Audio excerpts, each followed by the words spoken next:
Bismillahirrahmanirrahim. Alhamdulillah wassalatu wassalamu ala Rasulillah wa ala alihi wa sahbihi wa mawalah wa la hawla wa la quwata illa billahi wa ba'du.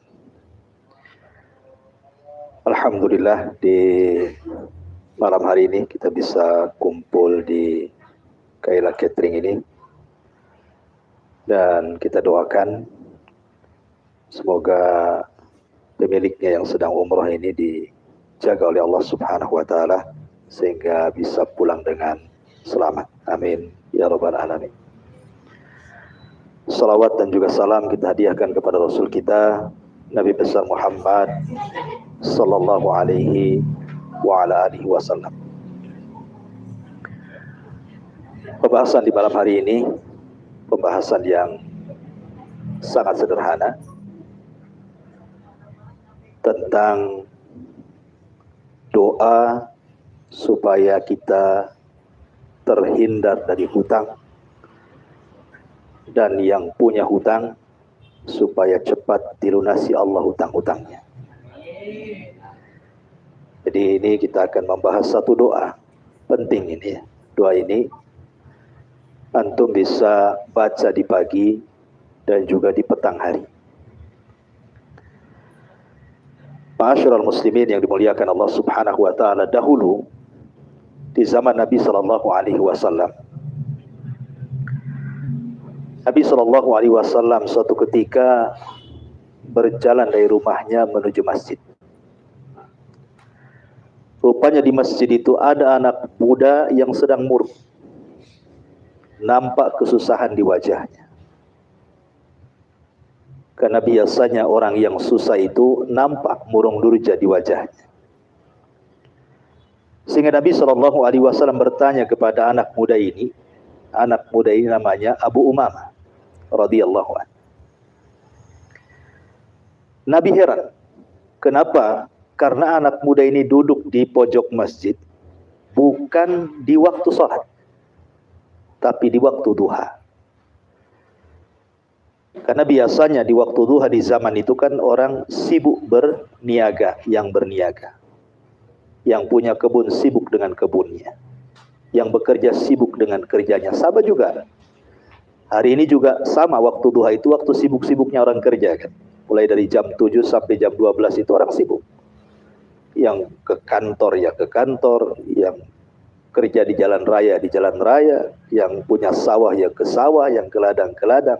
Jarang orang itu kalau pagi-pagi jam 7 sampai jam 11 itu ke masjid. Kecuali orang tertentu saja datang ke masjid itu. Makanya Nabi SAW heran dan mengatakan, araka jalisan fil masjid min ghairi waqti shalah. Ada apa dengan kau wahai Abu Umamah? Ini bukan waktu salat, kenapa kau duduk di sini? Harusnya kau kerja. Maka kata Abu Umamah radhiyallahu anhu mengatakan, humumun lazimatni ya Rasulullah wa duyun. Susah yang tidak bisa lepas dari kepalaku wahai Rasul, dan hutang yang menumpuk yang tidak bisa kulunasi. Maka Nabi SAW mengatakan, ya Aba Umamah, maukah ku ajarkan kepadamu doa yang kalau engkau baca di pagi dan petang hari, maka Allah Subhanahu wa taala akan hilangkan kesusahanmu dan Allah akan lunasi hutang-hutang. Tentu orang susah dikasih solusi kan langsung tanggap. Tentu wahai Rasul. Doa apa itu? Tolong ajarkan kepadaku. Maka Nabi SAW mengajarkan kepada Abu Umamah, ya Aba Umamah, bacalah apabila engkau berada di pagi dan petang hari doa ini. Allahumma inni a'udzubika minal hammi wal hazan wa a'udzubika minal ajzi wal kasal wa a'udzubika minal jubni wal bukhli wa a'udzubika min ghalabatid daini wa qahrir rijal. Hafal doanya ya. Nanti kita tulis lah ya. Jadi di sini Nabi SAW meminta kepada kita untuk berdoa berlindung dari 8 perkara. Jangan sampai 8 perkara ini menyerang hati setiap kita. Sebab kalau kita diserang dengan 8 perkara ini, hidup kita tidak akan kokoh. Hidup kita akan lemah. Hidup kita akan sengsara dan susah. Maka minta kepada Allah, jangan sampai 8 perkara ini ada pada kita. Yang pertama dan kedua, Rasul mengatakan dan mengajarkan doa kepada kita, Allahumma inni a'udzubika minal hammi wal hazan. Ya Allah, aku berlindung kepadamu dari kesusahan dan dari duka cita. Orang susah itu akan menggelapkan pikiran. Kalau orang susah kan susah juga pikiran kita kan. Dan biasanya orang susah itu susah untuk berpikir. Dan saya yakin setiap kita pasti mengalami kesusahan ini. Masalahnya macam-macam orang susah itu. Entah karena hutang dia susah, entah karena urusan rumah tangga suami istri mau bercerai akhirnya susah, entah karena anak-anaknya nakal dia pun susah, entah karena mau nikah nggak dapat jodoh pun dia susah, akhirnya menjomblo jadi bujang lapuk, susah juga hidup akhirnya. Jadi susah itu macam-macam. Ada yang ditimpa penyakit berkepanjangan tak sembuh-sembuh, susah juga dia. Sampai ada orang-orang yang saking susahnya mau mengakhiri hidupnya. Kan banyak. Lantaran susah ekonomi, minum racun, mati dia. Seperti banyak kan kasus-kasus di YouTube itu. Berita-berita satu keluarga diracun sama orang tuanya supaya mati semuanya. Kenapa alasannya? Karena kesusahan ekonomi. Begitulah orang susah tidak bisa berpikir. Padahal setiap permasalahan itu bukan berarti tidak bisa diuraikan, bisa. Tidak ada benang yang kusut kecuali bisa diuraikan. Tidak pula ada air yang keruh kecuali bisa dijernihkan. Masalah apapun, itu pasti ada jalan keluarnya. Makanya kenapa penyakit susah ini bahaya. Bahaya orang kalau susah itu gelap pikiran, tidak bisa berpikir. Makanya kita berlindung dari susah ini. Jangan sampai ditimpa kesusahan. Karena orang susah itu tidak bisa berpikir. Jalannya pun akan doyong. Pandangannya pun tidak akan jauh. Orang susah itu pokoknya susah segalanya. Ya. Minta kepada Allah jangan ditimpa kesusahan. Kemudian yang kedua, wal hazan. Hazan itu artinya duka cita, sedih. Mungkin dulu dia punya orang tua, belum berbakti kemudian meninggal. Sedih kepikiran dengan orang tua. Mungkin dulu yang punya anak meninggal anaknya. Melihat tetangganya punya anak banyak, terpikir coba anak saya masih hidup sudah besar. Rasanya enak, susah dia akhirnya. Duka cita, sedih. Ya. Dulu punya rumah, kena gempa habis. Sedih dia terpikir. Jadi sedih ini biasanya memikirkan sesuatu yang sudah berlalu. Kepikiran jadi sedih dia. Kalau susah itu biasanya kepikiran menghadapi yang akan datang. Jadi susah pikirannya. Memandang pendidikan anaknya nanti ke masa depan cemana anak saya gitu kan. Ini utang banyak, sebentar lagi orang mau datang meminta utang, macam mana pula saya harus bayar. Nah, jadi kalau susah itu menghadapi masa depan. Tapi kalau sedih itu bicara tentang masa lalu biasanya. Terkenang dengan yang lalu-lalu. Makanya dua perkara ini merusak pikiran kita. Ibadah macam manapun kalau sudah otaknya susah, kalau sudah otaknya sedih, tidak akan khusyuk. Coba saja. Orang sholat, susah dia. Kepikir tuh kesusahannya tuh. Orang sholat dia sedih, kepikir kesedihannya. Nggak akan pernah khusyuk orang sholat ketika susah dan sedih. Itu sholat tuh. Berpikir pun tidak akan jernih. Makanya dua perkara kita minta kepada Allah, jangan sampai kita susah dan jangan sampai kita sedih. Kalaupun kita pernah ditinggal orang yang kita cintai, atau barang yang kita sukai, atau rumah yang kita dulu miliki, tiba-tiba Allah subhanahu wa ta'ala hilangkan, maka berdoa supaya Allah menggantinya. Jangan sedih terus. Ini 1 dan 2. 3 dan 4, Nabi SAW mengajarkan kembali, Allahumma inni a'udzubika minal ajzi wal kasali. Ya Allah, aku berlindung kepadamu dari kelemahan dan juga kemalasan. Ini bahaya. orang lemah itu cita-citanya tinggi, tapi tidak bisa diraih karena kelemahannya. Tapi orang malas terbalik. Dia sanggup untuk meraih cita-cita, tetapi tidak punya keinginan untuk meraihnya. Malas dia. Dua-duanya tidak akan kecapai. Anda punya angan-angan, punya cita-cita tinggi sekalipun, orang lemah tidak akan bisa meraihnya. Orang malas pun tidak bisa meraihnya. Anda ini terpikir pengen punya rumah, punya kendaraan yang bagus, punya mobil, punya motor yang bagus gitu ya. Tapi kalau seandainya kita lemah, entah karena sakit sehingga tidak bisa bekerja mencari uang, ya kan? Entah karena banyak masalah akhirnya badannya tidak bisa bergerak gitu ya. Sehingga hanya angan-angan saja pengen kerja, tapi tidak kerja-kerja. Maka selamanya cita-cita itu tidak akan teraih kan? Ataupun orang yang malas gitu. Sebenarnya dia bisa kerja, dia sehat, punya skill, dia bisa melangkah itu. Tapi tak punya keinginan, malas. Apalah yang dilakukan orang malas itu, ikhwan? Duduk saja, termenung, tidur. Itulah kerjanya orang malas tuh. Ya. Kita berlindung dari dua perkara ini.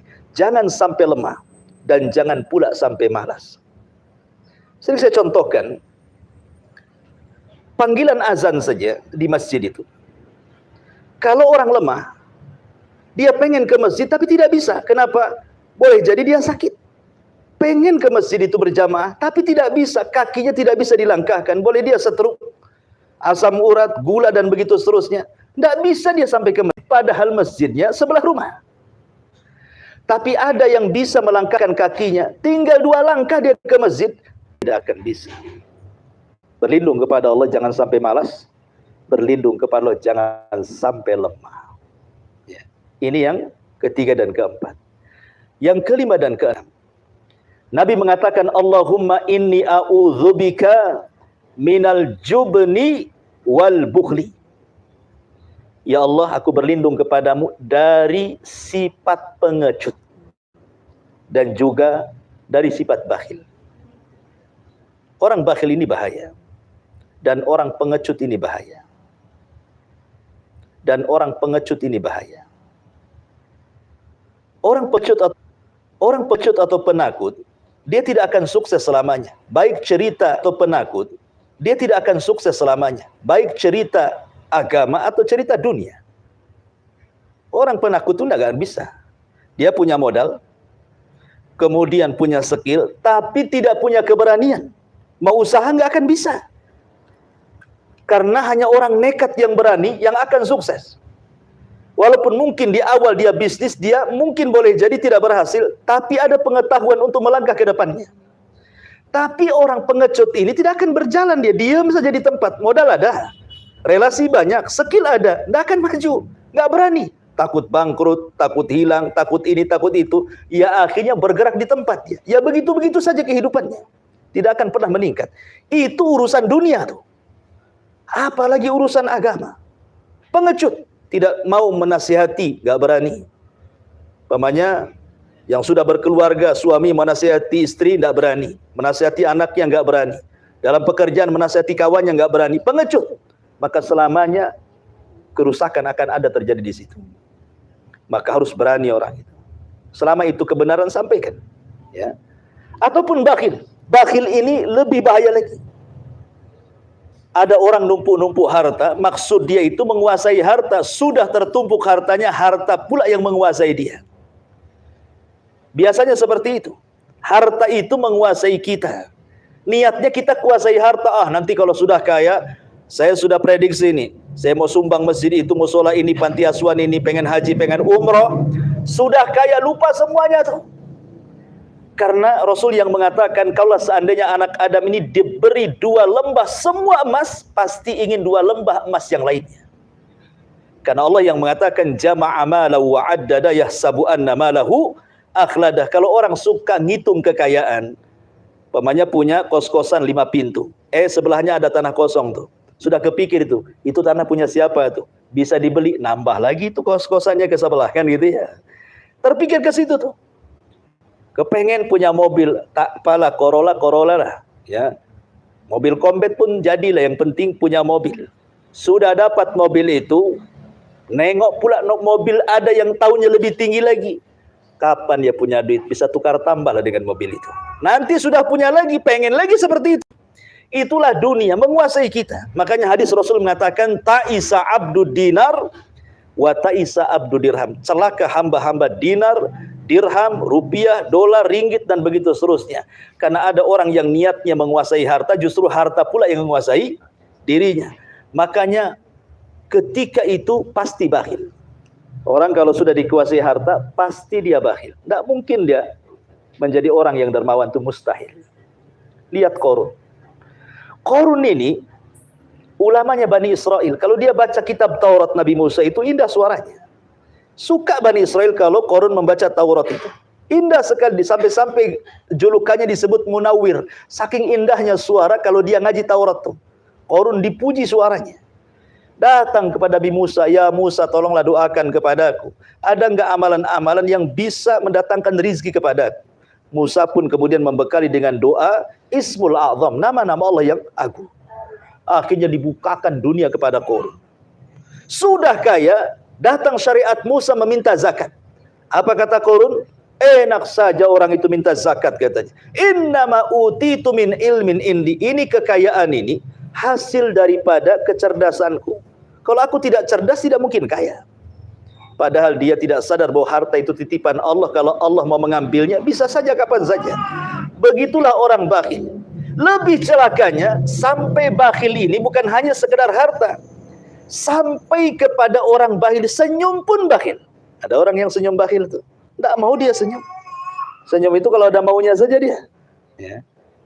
Nampak nih senyum-senyum, ada apa? Biasa pun tak senyum. Ini ada apa-apa nih? Ada udang di balik batu nih. Ya. Ada orang yang bakhil sampai senyum pun tidak mau. Ya. Jadi maunya itu serius saja wajahnya gitu ya. Bahkan ada yang lebih parah, bukan hanya bakhil kepada orang lain, sampai sama dirinya sendiri dia bakhil. Uangnya banyak, pakaiannya compang-camping. Makannya kentang rebus. Dia bisa lah beli makanan yang enak. Kan itu. Karena khawatir kalau dia belikan ini, belikan itu, makan ini, makan itu, habis duitnya. Bakhil. Sama dirinya sendiri dia bakhil. Kalau sama dirinya dia bakhil, sama orang lain lebih bakhil lagi lah kan gitu ya. Jadi bahaya ini sifat kikir dan bakhil ini. Makanya Rasul meminta kepada kita untuk berlindung dari sifat pengecut dan juga bakhil. Ini yang keempat yang pembahasan kita. Allahumma inni a'udzubika min ghalabatid daini wa qahri rijal. Ya Allah, aku berlindung kepadamu, jangan sampai ditimpa dengan pengaruh hutang. Jangan sampai ditimpa pengaruh hutang. Ataupun jangan sampai dikuasai manusia. Hutang ini repot ikhwan. Karena Nabi SAW yang mengatakan awwaluhu hammun wa akhiruhu harbun. Hutang ini awalnya kesusahan. Orang kalau punya hutang susah hidupnya. Apalagi kalau hutangnya besar, waktu melunasinya sudah dekat, uang untuk melunasinya pula tak ada. Apa enggak stres itu?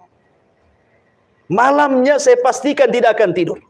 Kalaupun tidur, mimpinya pasti ketemu debt collector tuh. Itu pasti tuh. Udah kepikiran tuh. Ya, karena kadang-kadang mimpi itu karena banyak berpikir sehingga masuk ke dalam mimpi itu. Sampai mimpinya dikejar-kejar sama orang yang dihutangi. Makanya Rasul mengatakan awwaluhu hammun. Orang yang punya hutang itu awalnya pasti stres, bingung. Ya, cemana ini kan. Wa akhiruhu harbun. Dan akhirnya pasti perang.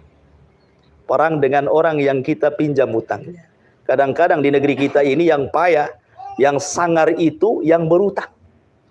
Yang marah-marah itu yang berutang biasanya.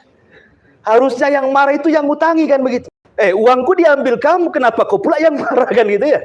Kan aneh. Betapa banyak orang yang nagih hutang kemudian dimaki-maki sama orang yang hutang tuh. Kamu lagi. Sudah saya bilang saya nggak ada duit.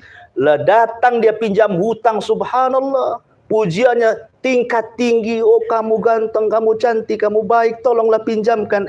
Giliran kemudian mau bayar jadi setan mukanya. Subhanallah. Itulah orang yang hutang itu. bahaya sekali. Ya. Dalam riwayat yang lain, Nabi mengatakan lailuhu hammun wa naharuhu mazallatun. Malam hari dia bingung, siang hari dia hilang. Nah, biasanya begitu. Jadi orang punya hutang itu munculnya malam-malam saja dia. Tapi kalau siang itu ngumpet di mana tak tahu. Sampai-sampai ada orang yang lagi hutang itu, bapaknya itu sudah nampak tuh di gorden atau ibunya. Nak bilang, nak, bapak tak ada, ibu tak ada, anaknya pula bakhlun, anaknya pula tolol gitu. Bilang pula sama yang lagi hutang, tadi kata bapak tak ada.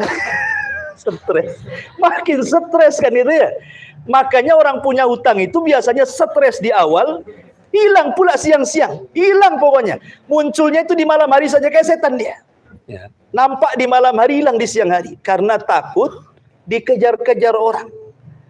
Makanya penyakit hutang ini luar biasa. Nabi SAW sampai tidak mau nyelati orang yang terlilit hutang sampai dia bayar. Ya, makanya ngeri. Kita berdoa kepada Allah Azza wa Jalla, jangan sampai kita dikuasai hutang. Karena hutang itu seperti itu jadinya. Kemudian wa qahrir rijal, dan jangan dikuasai dengan hutang budi. Kalau itu hutang uang, ini pula hutang budi. Sebab kalau hutang budi itu kita dikuasai orang. Cobalah nasihati tuh kawanmu itu, enggak bisa. Dia terlalu baik sama saya, tak berani saya. Nah, akhirnya nggak berani sama orang itu kan, karena terlampau banyak hutang budinya sama kita. Akhirnya kita nggak berani menegur dia. Akhirnya kita tidak pernah merdeka. Pada negeri kita ini sudah merdeka 45 tahun yang silam. Tidak merdeka-merdeka kita ini. Karena dikuasai orang. Jangan sampai dikuasai orang. Seperti orang mengancam kita akan dibunuh, kepikiran terus. Ya. Karena kita merasa takut dengan orang. Jangan pernah takut dengan orang. Takutlah kepada Allah. Jangan sampai dikuasai orang. Ini dua penyakit bahaya. Terpengaruh dengan hutang. Dan jangan sampai dikuasai orang. Kemudian kata Abu Umamah, setelah dia membaca doa ini pagi petang, dia mengatakan, demi Allah setelah aku rutinkan bacaan ini, adhaba anni hammi wa qada anni daini. Rupanya Allah hilangkan kesusahanku dan Allah lunasi seluruh hutang-hutangku. Maka ini pelajaran bagi Anda yang mungkin terlilit hutang, merasa takut, sering-seringlah baca doa ini. Di pagi kita baca, di petang kita baca, Allahumma inni a'udzubika minal hammi wal hazan, wa a'udzubika minal azzi wal kasal, wa a'udzubika minal jubni wal bukhli, wa a'udzubika min ghalabati daini wa qahrir rijal. 8 perkara. Semoga dihilangkan dalam kehidupan kita dengan cara membaca doa ini. Karena begini, ikhwatiddin yang dimuliakan Allah Subhanahu wa taala. Doa itu mengetuk pintu langit. Ingat, doa itu mengetuk pintu langit. Kalau seandainya saya tidak suka dengan Anda, kemudian saya dalam rumah, otomatis ketika Anda datang ke rumah saya ngetuk pintu, kira-kira dibuka enggak? Enggak akan dibuka, karena saya benci. Saya tidak suka dengan dia, ngapain diketuk-ketuk rumah saya. Tapi kalau seandainya terus dia ketuk dari pagi sampai sore, dari sore sampai pagi, dari pagi lagi sampai sore, dari sore lagi sampai pagi, seminggu dia ketuk rumah kita. Kira-kira dibuka nggak tuh pintu? Kan gitu. Pasti dibuka lah kan gitu. Bisik orang ini. Lu seminggu ketuk rumah saja. Mungkin dibuka karena emosi, atau dibuka mungkin tanya kenapa ketuk terus.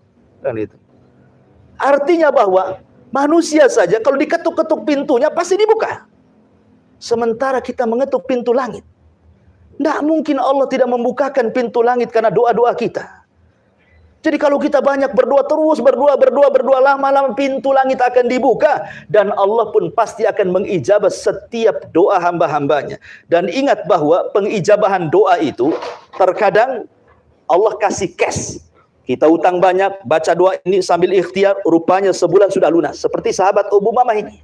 Langsung cash. Ya, ijabahnya. Terkadang sengaja Allah Subhanahu wa taala tidak langsung kabulkan doa itu, sengaja Allah buat celengan di akhirat untuk meningkatkan derajat kita di surga. Atau boleh jadi terkadang pengabulan doa itu yang diijabah lain pula, yang diminta lain pula. Kita minta rumah, tapi yang diijabah lain lagi. Contoh umpamanya, Ya Allah, saya ini ngontrak terus gitu. Udah ngontrak tidak di kota, di pinggir lagi. Pendek rumah, pakai seng. Pokoknya AC pun tak ada. Stres hidup ini. Tolonglah kasih kerjaan yang layak dan begitu seterusnya. Nggak dikasih sama Allah. Rupanya dia jalan di jalan raya pakai motor. Rupanya ada kecelakaan yang nyaris motor kita tertabrak. Rupanya Allah selamatkan. Jatuh pun paling lecet, kasih betadin sembuh dia. Oh, begitu cara Allah pengabulan. Kita minta rumah, Allah pula selamatkan kita di jalan. Sebab kalau seandainya Allah kabulkan, kita dikasih rumah seharga 500 juta umpamanya rumah itu. Rupanya di jalan ketabrak pula, jual rumah, masuk rumah sakit, habis pula rumah sudah habis untuk biaya rumah sakit, belum tentu pula sakitnya sembuh. Ya kan? Begitu kadang Allah mengabulkan doa. Jadi tidak ada ruginya orang berdoa, karena doa itu menjadikan sesuatu yang mustahil bagi kita, mungkin bagi Allah. Nabi Zakaria sudah tua, istrinya mandul. Tidak mustahil berdoa setiap hari, punya anak pula Nabi Yahya. Nabi Ibrahim sudah tua, istrinya mandul, terus berdoa, punya anak pula Nabi Ishak. Ya. Jadi ini menunjukkan bahwa tidak ada yang mustahil bagi Allah, maka amalkan doa ini. Amalkan doa ini, karena doa ini mencakup 8 perkara tadi. Kita berlindung dari susah, kita berlindung dari duka cita, kita berlindung dari kelemahan, kita berlindung dari kemalasan, kita berlindung dari kepengecutan, kita berlindung dari kebakhilan, termasuk berlindung dari terpengaruh hutang dan juga terkalahkan oleh kesewenang-wenangan manusia kepada kita. Wallahu a'lam. Mudah-mudahan ini menjadi amalan saudara-saudara sekalian. Baik, sebelum saya tutup, silakan kalau ada yang mau bertanya. Betul.